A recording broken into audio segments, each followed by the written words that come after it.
Bienvenidos a un nuevo capítulo de Científicamente. Hoy vamos a estar entrevistando a la magíster Susana Ortega. Ella es docente en la Facultad de Educación, es investigadora y nos va a estar comentando sobre cómo aplican técnicas de aprendizaje, técnicas de entender qué es lo que lleva a que los niños chiquitos aprendan las primeras letras.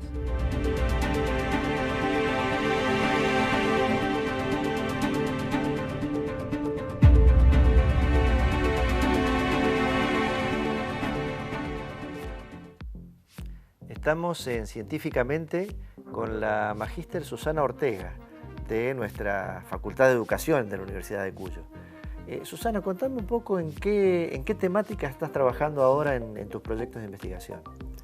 En este momento nosotros hemos terminado, estamos dándole el último moño, diríamos así, al informe final de un proyecto que nos ha resultado muy grato, que es trabajar el rol de los predictores de la lectura y la escritura en niños pequeños.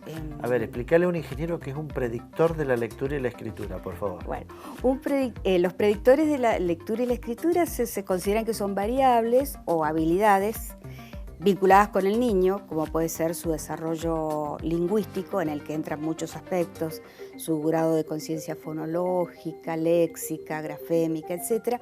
Y también con factores del medio, como es su condición sociocultural, socioeconómica. Hay un conjunto de esos predictores que nos pueden decir si ese niño va a aprender con más facilidad la lectura y la escritura o está en riesgo de tener un fracaso escolar. Suena, la verdad, interesantísimo porque estás accediendo en una edad muy temprana, digamos, a conocer o a diagnosticar temas que después pueden ser importantes para la propia educación.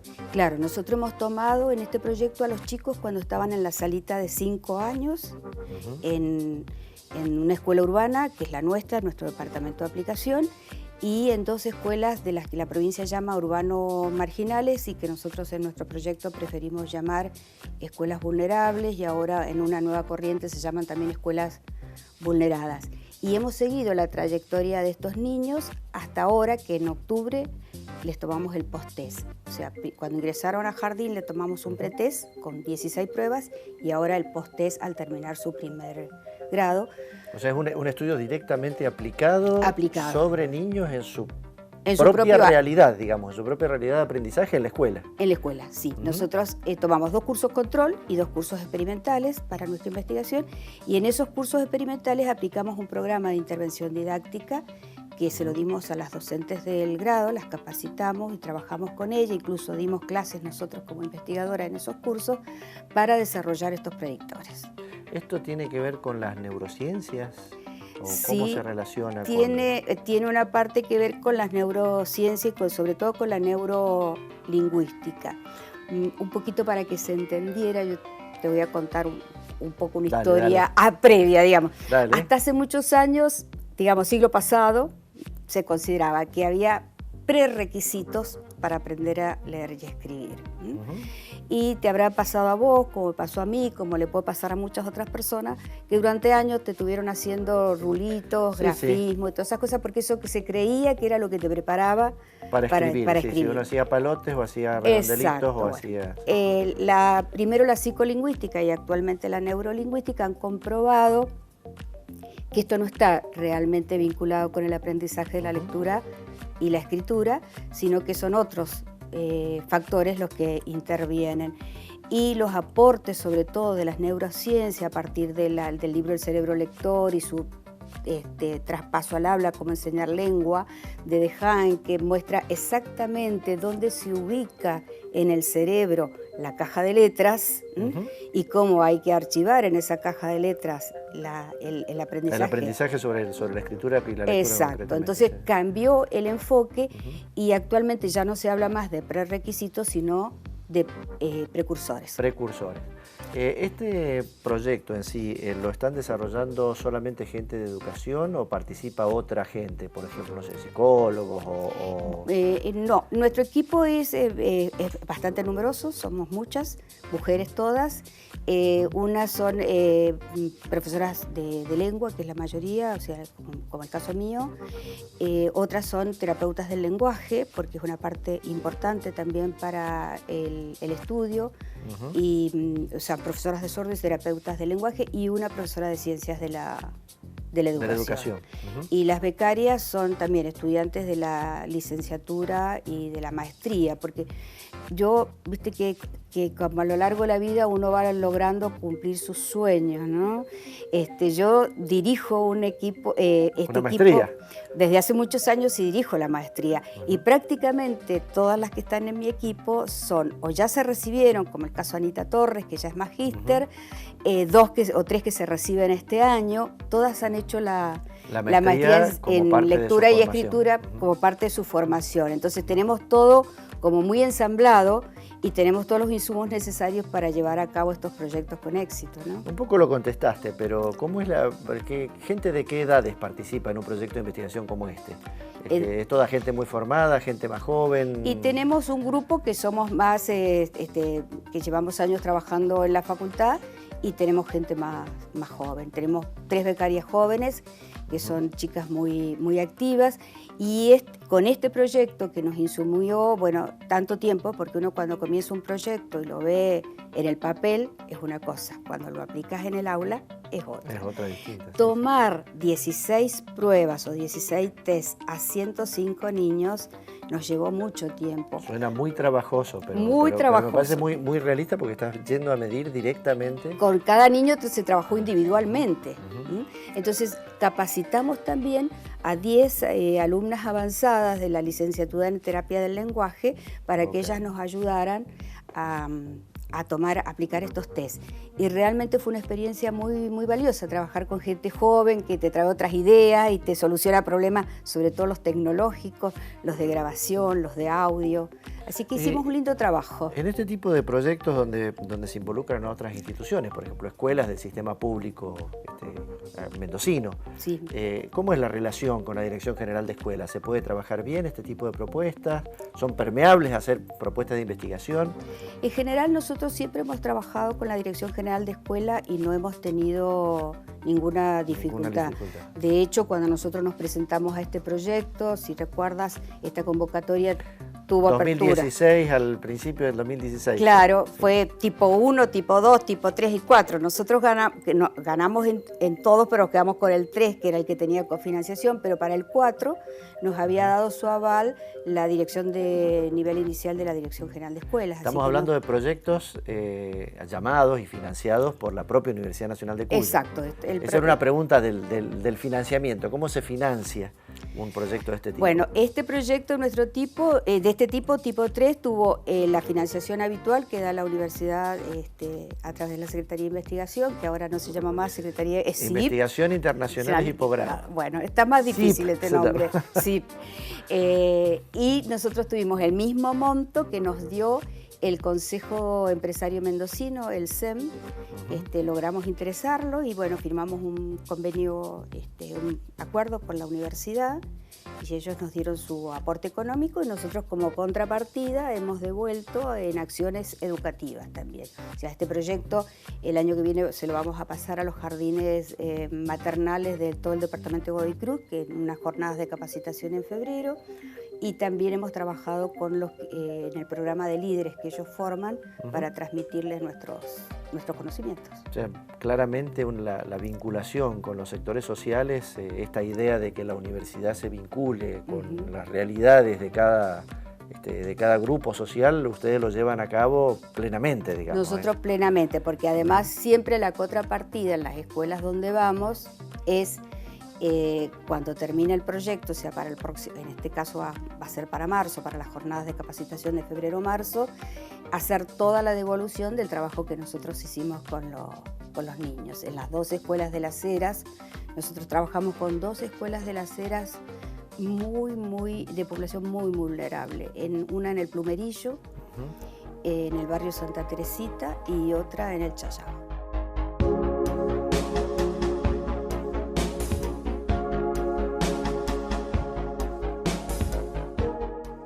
podés adelantar algo de los resultados? ¿Realmente sirve hacer estas investigaciones?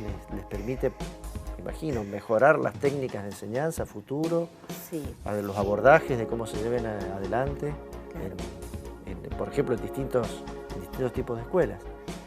Sí, sirve y mucho. Los resultados de alguna manera te ponen triste, te mueven, te movilizan mucho. Porque ¿En qué nosotros sentido? partimos o sea, nuestra premisa cuando partimos fue una afirmación básica, ¿no es cierto? Que la educación debe ser inclusiva y le debe dar a todos la misma oportunidad para salir. Eso es lo que deseamos. Bien, ¿qué percepción teníamos? Que el sistema, al inicio, ¿no?, lo que marcó nuestro proyecto, que el sistema educativo no estaba dando respuestas adecuadas, sobre todo a las poblaciones más vulnerables. Más vulnerables, exacto. Y la hipótesis es que el fracaso en esas poblaciones de los niños, el fracaso escolar, se debe a esa falla en el sistema educativo y un poco es lo que hemos podido comprobar. Estamos hablando de algo muy básico, que es alfabetización. Alfabetización, sí. Estamos hablando de algo que todo el mundo lo necesita. Bien. Es algo muy, muy básico. Bien, en nuestro esquema tradicional o estructural, suponemos que un niño, cuando termina primer grado, tiene que haber superado la parte que nosotros llamamos de la fase de alfabetización temprana. Y haber logrado la relación fonema-grafema, o sea, haber logrado leer y escribir. Entonces, para empezar su proceso de alfabetización convencional. Correcto. Bien. En la escuela urbana, el 100% de los niños ha logrado ese proceso y ha pasado a la alfabetización convencional. En la escuela que aplicamos la parte de programa, diríamos que un 40%, un 50% lo logró y el resto está en vías de lograrlo, o sea, están cerca, por un poquito más de tiempo lo van a lograr. Pero en la escuela de control, en la escuela vulnerable de control, no hay ningún... La de control es donde no se aplicó ninguna innovación, digamos, directamente se vio cómo estaban los tomó chicos al empezar prueba, y cómo estaban al final. Claro, 2 fotos. Y bueno, allí es terrible porque ningún niño está alfabetizado. Ningún niño alfabetizado. Ningún niño está alfabetizado. O sea que las condiciones sociales o socioeconómicas desde luego influyen de una manera drástica, diríamos, drástica, en terrible. el aprendizaje escolar. Sí. Por Dios, la verdad que sí, es duro. Es duro, es duro. Cuando analizamos yo tomé la prueba, particularmente tomé la prueba de escritura en los 4 cursos y la procesé yo, y cuando llegué a los resultados finales realmente estaba como apenada, porque no le estamos dando a estos niños la oportunidad que debiera darle la escuela de incluirlos de tal manera que ellos puedan manejar su lengua y su lenguaje escrito a un futuro. Sí, es un viejo paradigma de que nacer pobre lleva a tener enormes dificultades en ser educado, en poder educarse. Sí. Y la inclusión ahí a uno la ve lejos en eso. La inclusión ahí la vemos, por eso nosotros habíamos, el nombre inicial, la primera parte de nuestro proyecto de investigación se llama Educación, Igualdad o Inclusión, ¿no es cierto? Pero no la vemos todavía la inclusión.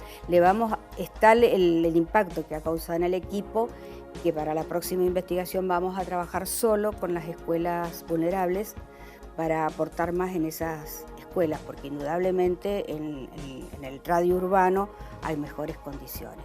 ¿Y eso es posible que lo tome, por ejemplo, la dirección de escuelas, que tome este tipo de siempre, resultados para modificar algo? No siempre es fácil. Yo insistí mucho al comienzo de esta gestión porque yo desde hace años vengo con la convicción de que los jardines maternales y los primeros años de la sala de 4 y de 5 debieran llevar a fondo un programa de alfabetización temprana.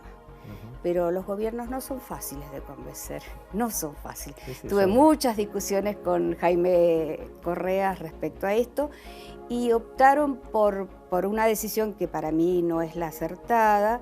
Esos niños están recibiendo un libro de lectura hecho en forma uniforme para todos de la misma manera, cuando hay una realidad. Por ahí hace falta algo más personalizado. Claro, con contextos tan difíciles y tan distintos entre sí.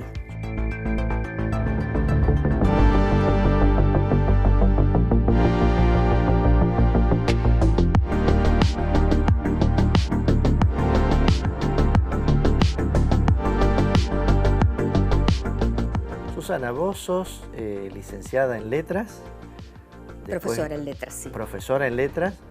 Y después te dedicaste a temas de la educación fundamentalmente. ¿Por qué es este paso, digamos, de las letras a la educación? Bueno, porque siempre trabajé en la toda mi carrera universitaria la he hecho en la Facultad de Educación, y ahí no podés trabajar en un tema que no sea educación. Lo que yo podrías trabajar, por ejemplo, en la Facultad de Filosofía y Letras, en letras, concretamente. Claro, pero me gustó más esta parte. Yo comencé trabajando en literatura, en mi primera etapa, pero después de trabajar, de dirigir el plan de alfabetización en la época del doctor Alfonsín, me volqué totalmente a este tema porque hice como un máster. Yo tengo, ¿qué te diría? Como 1.200 horas de especialización recibidas en Buenos Aires por organismos de la OEA y de la UNESCO en el tema alfabetización. Entonces me fui a eso y empecé a trabajar, concursé en las cátedras de la facultad y lo que hacemos es lingüística aplicada en la educación. Ah, buenísimo, buenísimo. El enfoque, digamos, me parece excelente. En la Facultad de Educación tiene el nombre desde hace poquito, se llama Facultad de Educación. Antes era Facultad de Educación Elementaria y Especial. Sí. Así que ha sido un logro, me parece, para la facultad identificarse ya con la educación en general. Exactamente. Yo que creo que soy una de las únicas que queda trabajando y en actividad en la facultad de la época esa en que peleamos tanto por el nombre desde su nacimiento. Y bueno, luché mucho para que me moví mucho con Mónica para que en la última asamblea se pudiera cambiar un nombre que nos identificara. Que sienten, si ustedes que sintiéramos como propio. Yo siempre les contaba a todo el mundo, cuando yo me presentaba en un congreso, jamás en mi vida escribí Facultad de Educación Elemental y Especial, ponía solo Facultad de Educación, aunque fuera una mentira. No hay muchas facultades de educación en el país, ¿cierto? No, hay más cuando nosotros estuvimos buscando los antecedentes para el nombre, hay muchas más en Europa y en el resto de América que en nuestro país, ¿no? Una docente, porque sos docente también, se empieza a dedicar a la investigación. ¿Qué motiva a un docente a investigar? Yo creo que siempre lo que está atrás de la base de la investigación es ese afán de saber, de conocer cómo se producen y por qué se producen las cosas, esa curiosidad innata que algunas personas tienen y otras no. Yo creo que el ámbito nuestro favoreció eso porque el departamento de aplicación que nosotros tenemos, que lo creó Carmen Vera Arenas, que es el nombre que tiene el departamento de aplicación, y esta mujer que Estamos hablando de la escuela Carmen Vera Arenas. De la escuela primaria Carmen Vera Arenas, sí, para que se entienda. Porque está el departamento de aplicación docente también, que es el DAD, pero estamos hablando concretamente del Carmen Vera Arenas. Del Carmen Vera Arenas, que ahora tiene su nombre, en honor a su creadora. Y esta mujer fue muy pionera, y como yo siempre empecé a trabajar en cargos de gestión y vinculados con la Carmen Vera Arenas, que no tenía el nombre en ese momento, leí todo el procedimiento de creación. Y esta mujer creó ese departamento para que hubiera una relación directa entre lo que se estudiaba y se investigaba en lo que era en ese momento la Escuela Superior del Magisterio y aplicarlo en las aulas del departamento. Y expresamente escribió que ese departamento de aplicación no era al estilo de las escuelas normales para hacer prácticas docentes, sino de investigación. Entonces, ahí comenzó mi tarea. Yo he publicado un libro hace tiempo ya sobre cómo alfabetizar a los niños, ¿no? Y ese proceso lo hice con las maestras, las 2 maestras de primer grado, se adscribieron a mi cátedra en la facultad y entonces todo lo que investigábamos lo veíamos en el aula. Ellas tenían la paciencia de adaptar, hacer los instrumentos, elaborar las actividades y todo, lo veíamos en el aula concreto.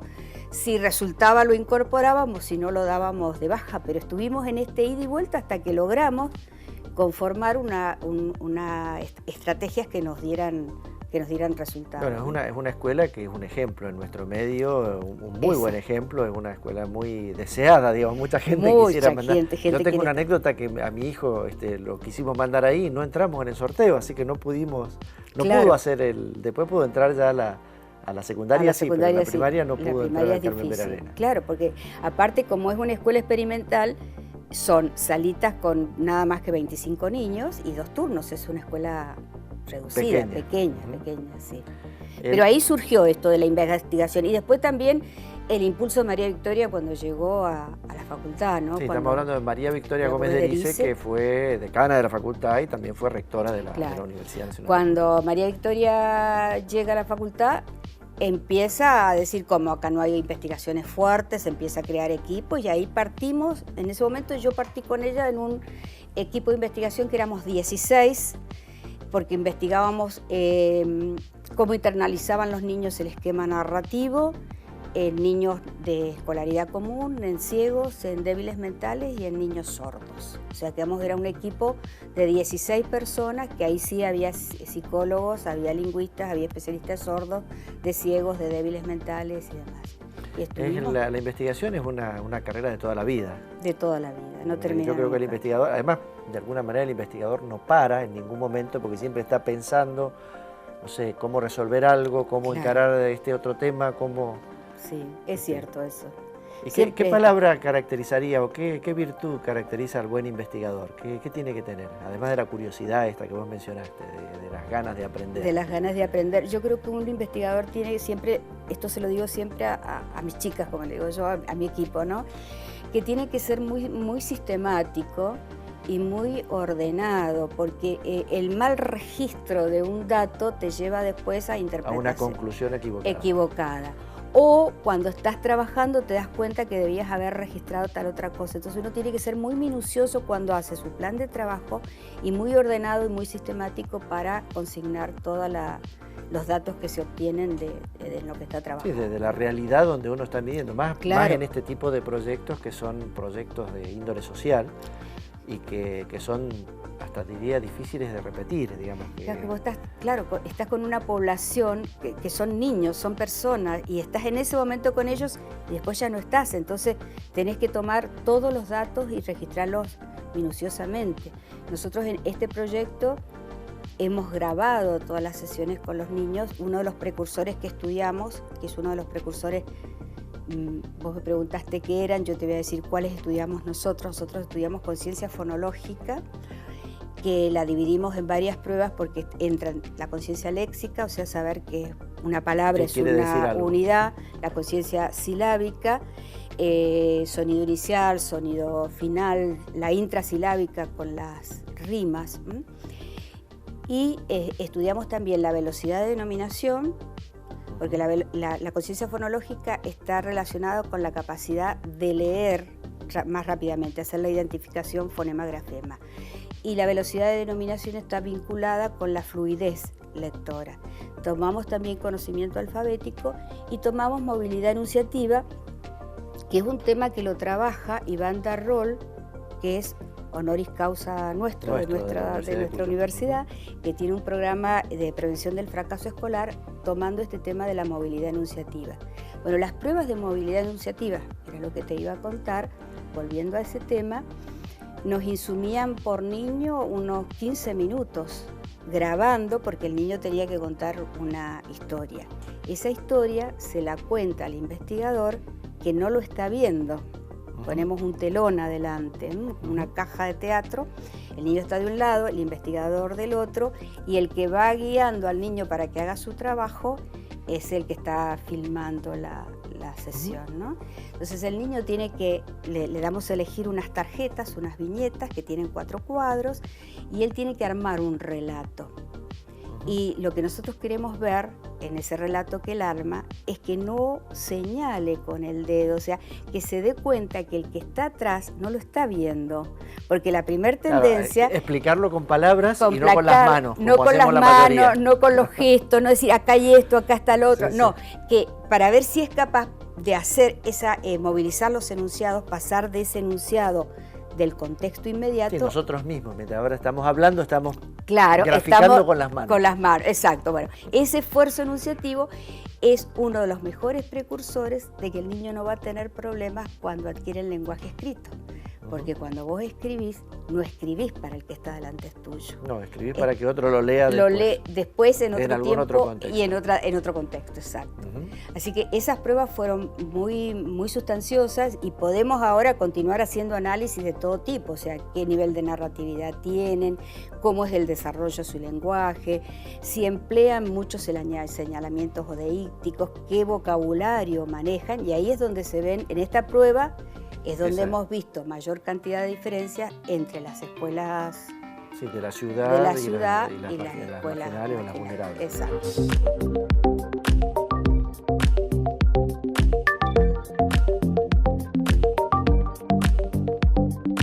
¿Están ustedes en relación con otros equipos de investigación de otros lugares del país o del mundo? ¿Cómo se conectan con otras? Porque me imagino que este tipo de investigaciones se hacen en diversos lugares del mundo o investigaciones similares. Hay investigaciones similares. Este año estuvimos en un encuentro muy importante de cognición y lenguaje que se realizó en Buenos Aires, en el CITME, que es uno de los institutos del CONICET, y vinieron especialistas de todas partes del mundo para que estudian este tema del lenguaje infantil en esta edad, en niños muy pequeños, de 4 a 6 años era el límite de los estudios que se enunciaron allí. Estuvimos 4 días en Buenos Aires escuchando estas ponencias y, por ejemplo, la satisfacción nuestra fue que nadie tenía un estudio enfocado desde esta perspectiva de DARRO, de movilidad enunciativa. Estos datos causaron mucha repercusión, los pasamos, intercambiamos con todos los investigadores. Hay un grupo de conexión a través del mundo de este tema. Buenísimo. Susana, ha estado lindísimo conversar con vos un rato. Nosotros enseguida cerramos este capítulo de Científicamente y te decimos muchísimas gracias. Muchas gracias porque realmente ha estado muy bueno. Bueno, no, gracias a ustedes por invitarme y yo también me he sentido muy cómoda, como si estuviera hablando con mi equipo directamente. Muy bien, gracias. Bueno, gracias.